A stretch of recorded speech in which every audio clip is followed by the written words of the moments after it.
Hola traders, bienvenidos a Rocco Trading Academy. Mi nombre es Fernando y en este domingo de análisis vamos a estar observando a dos pares mayores. En este caso vamos a estar analizando el eurodólar y la libra dólar por una razón bastante específica, y es el factor fundamental que está detrás del movimiento de estos dos pares durante la última semana. Dándoles un pequeño resumen, en Europa se ha estado teniendo bastante negatividad respecto a rebrotes en nuevos casos sobre la pandemia. Y en este caso estos rebrotes han estado surgiendo en países que fueron golpeados bastante fuerte durante la primera ola, que viene siendo prácticamente España e Italia, lo cual obviamente genera incertidumbre alrededor del euro, lo cual se traduce en en negatividad prácticamente, o en un movimiento bajista respecto a los pares que involucran al euro. Y también respecto a Gran Bretaña tenemos un factor bastante importante, y es el hecho del Brexit, ya que cada vez nos acercamos más a la fecha en la que Reino Unido tiene que separarse de la Unión Europea, y debido a todo lo que está sucediendo a nivel mundial, pues obviamente todavía no se ha llegado a un acuerdo, y esto quiere decir que también cada vez más se incrementa la incertidumbre alrededor de la libra, lo cual también se puede traducir en movimientos bastante amplios en el gráfico, se puede traducir en una volatilidad bastante alta para pares que involucren la libra esterlina. Y respecto a esta divisa solo tenemos una noticia para esta semana, que es una conferencia de prensa, así que considero que a finales de la semana, de hecho ya el viernes, es la última noticia de alto impacto que tenemos. Dependiendo de lo que se diga en esta conferencia de prensa respecto a una visión positiva o negativa respecto a la economía de Inglaterra, podríamos llegar a tener ciertos movimientos o cierta alta volatilidad al cierre de la semana. Dicho esto, vamos a hacer un pequeño resumen del calendario económico que tenemos para la semana entrante. En este caso es la semana del 23 al 28 de agosto. Y las noticias más importantes, en mi opinión, que vamos a ver es el PIB trimestral en Alemania, de que de hecho se espera que salga bastante peor que el trimestre anterior, es decir, se espera que haya una contracción bastante importante en el segundo trimestre de 2020. Luego de esto tenemos los inventarios de petróleo para Estados Unidos el día miércoles. Tenemos PIB trimestral para Estados Unidos el día jueves. Creo que esta también va a ser otra de las noticias más importantes durante esta semana, de la mano con los reclamos por desempleo. Y a finales de la semana, esta creo que sería, aparte de la conferencia de prensa de la que ya hablamos, esta sería la otra noticia de bastante peso para esta semana, que viene siendo prácticamente la lectura de PIB, en este caso mensual, para Canadá. Haciendo un pequeño resumen respecto a lo que el mercado espera, en el caso del PIB, empezando de nuevo desde el inicio, en el caso del PIB alemán se espera una contracción de hasta un 10%, lo cual obviamente es negativo para el euro. Luego en los inventarios de petróleo no tenemos una predicción, en este caso en la página de investing.com. Sin embargo, recordemos que los inventarios de petróleo principalmente podrían llegar a causar movimientos en países, en la divisa prácticamente de países como Canadá, que dependen muchísimo de la exportación de este bien y también de su producción. Luego de eso tenemos el PIB trimestral para el segundo trimestre de 2020 de Estados Unidos, en el que se espera, y mucho ojo con esto, una contracción de más de un 30%, pero también se espera una reducción de los reclamos de desempleo para este país. Y cerrando de nuevo con el PIB canadiense, se espera un pequeño incremento respecto al PIB del mes anterior. Así que esa es más o menos la perspectiva que tenemos para las noticias y respecto a los factores fundamentales que están afectando al mercado o que han estado afectando al mercado durante los últimos días. Dicho esto, vamos a arrancar con el análisis técnico, comenzando con el eurodólar, en el que, de hecho, a mediados de la semana pasada compartimos una idea de trading más o menos en esta zona de acá, en la que hablábamos de una potencial oportunidad en corto. Vemos cómo esta idea de trading terminó resultando bastante bien, y en este caso, si tienen alguna parte de su operación activa, pues sería recomendable considerar tomar parciales, si no es que ya lo han hecho. Y en caso de que ya hayan salido completamente de la operación, pues hubiese sido una ganancia bastante buena. En este caso todavía podríamos ver un pequeño impulso bajista de continuación hacia la zona de soporte en torno a los 1.17. Pero de nuevo, si en este caso no se quieren perder estos análisis o estas ideas de trading, todo lo que tienen que hacer es seguirnos en nuestro canal de Telegram, ya que por ahí es en donde estamos compartiendo una explicación más detallada respecto a qué estamos esperando sobre algunos pares durante la semana. Dicho esto,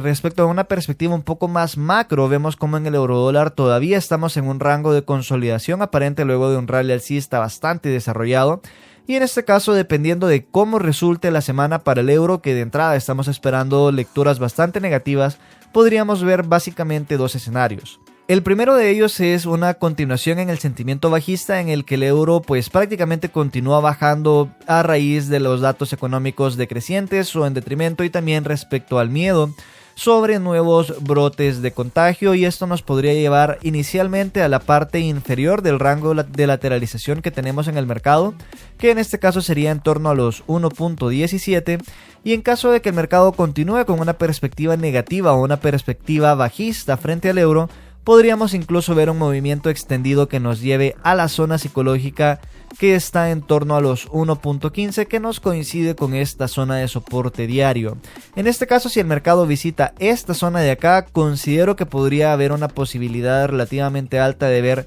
otra pequeña área de consolidación, y dependiendo de cómo veamos las reacciones de precio en esta zona, podríamos inclusive, obviamente, pues dependiendo de qué nos muestre el precio, considerar operaciones en largo en caso de que el mercado muestre una reacción positiva. Sin embargo, obviamente esto implicaría ir en contra de la tendencia, y en caso de que quisiéramos ir a favor de esta y el mercado visita esta zona, pues lo único que restaría hacer es o bien valorar cerrar parte de nuestras operaciones, o bien simplemente esperar a una ruptura por debajo. En caso de que no tengamos ninguna operación activa, podríamos simplemente esperar una ruptura por debajo de esta zona para optar por una continuación a la baja en caso de que el sentimiento de negatividad alrededor del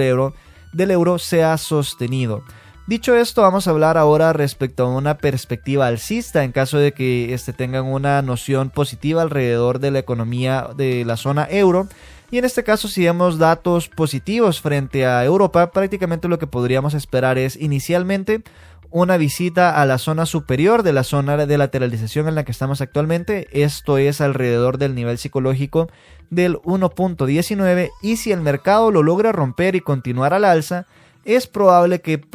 quisiéramos planear operaciones en compra en caso de que veamos una ruptura de la resistencia y una confirmación de dicha ruptura. Y en caso de que veamos esta formación, podríamos apuntar inicialmente al área de los 1.20, en donde un poco más arriba, alrededor de los 1.2050, tenemos una zona de resistencia que viene de temporalidades semanales. Así que en este caso, respecto a potenciales operaciones en compra o en favor del euro, y bueno, en este caso estaríamos asumiendo que esta zona de lateralización es una pausa en la tendencia y no un giro en esta, pues prácticamente esos serían los planes operativos que podríamos implementar, de nuevo apuntando a un movimiento de continuación hacia el siguiente nivel de estructura relevante, que se encuentra más o menos alrededor del nivel psicológico 1.20, que de nuevo es una resistencia de temporalidades semanales. Luego de esto tenemos un escenario bastante similar en el caso de la libra esterlina contra dólar estadounidense, en el que vemos como el mercado ha estado en un reciente rally alcista prácticamente desde finales de julio, y recientemente hemos entrado en una zona que parece ser una zona de pausa en este impulso, en el que vemos como el mercado nos marcaba este último máximo, esta última zona de mínimos, y luego la estructura alcista termina rompiéndose, ya que el mercado nos marca el mismo máximo, ya no nos marca máximos crecientes, y obviamente también la estructura de mínimos crecientes termina rompiéndose también al marcarnos esta área de lateralización. Recientemente, en los últimos días, vemos cómo el mercado nos hace una falsa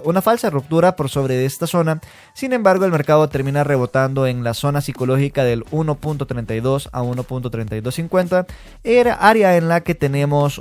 una zona prácticamente de resistencia que viene de temporalidades diarias. El mercado la testea dos veces, nos forma este pequeño doble techo descendente, si eso tiene sentido. Como podemos ver, tenemos dos mínimos que son uno ligeramente más pequeño que el otro, y de hecho si lo comparamos con el oscilador también nos marca esta formación, lo cual denota debilidad alcista en la tendencia. De nuevo, todos estos factores los vimos durante la semana pasada. De hecho, este último rebote sucede durante la semana pasada, en caso de que pues lograron aprovechar ese movimiento muy bien por ustedes. Y en este caso, luego de que veamos esta segunda interacción, el mercado se impulsa a la baja de una forma bastante fuerte, bastante rápida, y nos lleva más o menos a la zona media del rango. Luego, en este caso, en un corto plazo, dependiendo de cómo veamos el sentimiento alrededor de la libra esterlina, o bien probablemente de cómo interprete el mercado las noticias que tenemos respecto al dólar estadounidense, podríamos ver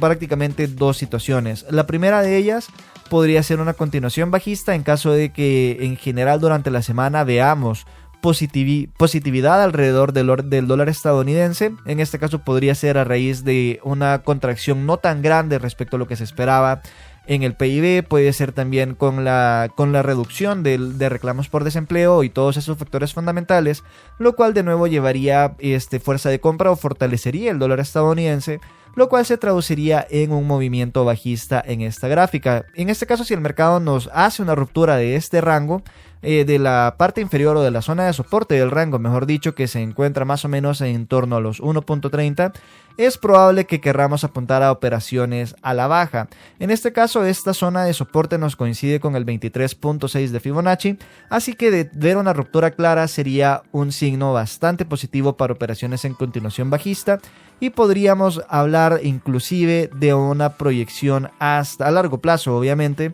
hasta esta zona de soporte que se encuentra alrededor de los 1.2650, 1.2600 más o menos, y esta zona de soporte viene también de temporalidades diarias. En este caso también esta área nos coincidiría con el 61.8 de Fibonacci, lo cual de nuevo también lleva más confluencia respecto al potencial movimiento a la baja. Sin embargo, si vemos negatividad respecto al dólar estadounidense y a finales de la semana terminamos cerrando con una perspectiva positiva frente a la libra esterlina, es probable que veamos un impulso al alza en el mercado que inicialmente nos lleve a la zona de resistencia en la que estábamos anteriormente, que en caso de que veamos una ruptura y confirmación de esta, es probable que observemos una continuación hacia la zona de los 1.34, ya que ahí es a donde tenemos la siguiente zona de relevancia, que viene de temporalidades semanales y en este caso termina siendo una zona de resistencia. En este caso sería una operación un poco más a mediano plazo, no sería tan a largo plazo como una ruptura bajista de este rango en el que el mercado puede que nos lleve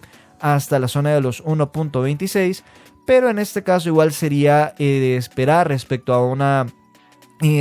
cambio en el sentimiento en el mercado, lo cual podría causar una subida constante en este par y de nuevo nos dejaría con esta sección siendo interpretada nada más como una pausa en el impulso de la tendencia, lo cual obviamente podría traducirse inclusive en una ruptura de esta resistencia y una continuación alcista ya más a largo plazo. Así que como podemos ver, en ambos pares tenemos oportunidades a corto plazo que podríamos explotar tanto a la baja como a la alza. Y nada más es tema de que nos mantengamos atentos al mercado, atentos al impacto que tienen las situaciones macroeconómicas en el mercado, que recordemos que es un factor muy importante a considerar en nuestro análisis. Y bueno, dicho esto, espero que les haya servido el análisis que estamos haciendo el día de ahora. Espero que tengan una excelente semana. Recuerden seguirnos en redes sociales. Si no quieren perderse las ideas de trading que publicamos durante la semana, como por ejemplo el corto que les estaba comentando en el eurodólar, síganos en nuestra comunidad de Telegram. Los links los pueden encontrar en la descripción del video. Y sin nada más que agregar, me despido con el mismo consejo de siempre: planeen sus operaciones y operen su plan.